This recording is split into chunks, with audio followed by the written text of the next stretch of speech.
देवभूमि उत्तराखंड में जब भी सेना और सैनिकों की बात होती है तो तमाम अलग अलग तरीके से बातें निकलकर सामने भी आती हैं। यहाँ की मिट्टी का जज्बा सातवें आसमान पर होता है, लेकिन इस जज्बे को जब सरकार का मजबूत कंधा मिल जाए तो वो एक नई मिसाल भी बन जाता है। देहरादून में आयोजित युवा अग्निवीर संवाद में मुख्यमंत्री पुष्कर सिंह धामी ने एक बार फिर से साबित कर दिया है कि युवाओं के हितों को लेकर कितने संवेदनशील हैं।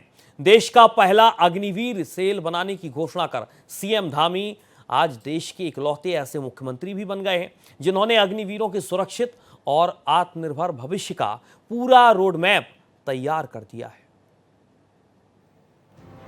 खचाखच भरा पंडाल, युवाओं की गड़गड़ाहट और हर तरफ गूंजती तालियां। ये नजारा था देहरादून में सीएम धामी के युवा संवाद का। मुख्यमंत्री पुष्कर सिंह धामी ने उत्तराखंड को देश का पहला ऐसा राज्य बना दिया है जहां अग्निवीरों के पुनर्वास, कौशल विकास और रोजगार के लिए समर्पित अग्निवीर सेल की स्थापना की जा रही है। नौकरियों में 10% क्षैतिज आरक्षण के बाद अब होम स्टे और स्वरोजगार योजनाओं में विशेष अनुदान देकर धामी सरकार ने साबित कर दिया है कि वो केवल वादे नहीं करते बल्कि युवाओं के भविष्य को पूरी सुरक्षा और सम्मान भी देते हैं।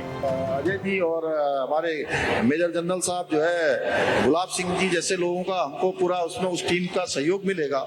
वहीं जो अग्निवीर करके आएंगे विशेष रूप से उस सेल की जिम्मेदारी हम उन्हीं लोगों को देंगे जिससे कि अग्निवीरों के सामने क्या क्या समस्याएं आ सकती हैं, कैसे उनका समाधान हो सकता है, उनके माध्यम से हम लोग सब लोग मिलकर उन अग्निवीरों के लिए काम करेंगे। मुख्यमंत्री की संवेदनशीलता और दूरगामी सोच की तारीफ आज सिर्फ उत्तराखंड में ही नहीं बल्कि पूरे देश में हो रही है। देहरादून के मंच से सीएम धामी ने कांग्रेस पर भी बड़ा हमला बोला। धामी ने साफ लहजे में कहा कि उत्तराखंड के युवाओं के भविष्य से खिलवाड़ करने वाले भारतीय माफियाओं को किसी और ने नहीं बल्कि कांग्रेस की पिछली सरकारों ने अपने संरक्षण में पाला पोसा था।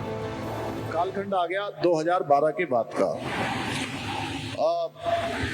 उस कालखंड में भी कांग्रेस की सरकार आई और यूके SSC का भर्ती का बड़ा घोटाला आया जिसमें बड़ी गड़बड़ियां सामने आई। उसमें बीडीओ की भर्ती थी, अन्य भर्तियां थी, ऐसे उत्तराखंड टेक्निकल बोर्ड की भर्तियां थी, उन सभी में गड़बड़ियां पाई गई। साफ है मुख्यमंत्री पुष्कर सिंह धामी के इस बड़े और संवेदनशील कदम ने न केवल उत्तराखंड के युवाओं को एक सुरक्षित भविष्य की गारंटी दी है बल्कि पूरे देश के सामने सैन्य कल्याण की एक नई और अनुकरणीय मिसाल भी पेश की है। Bureau report, Bharat express.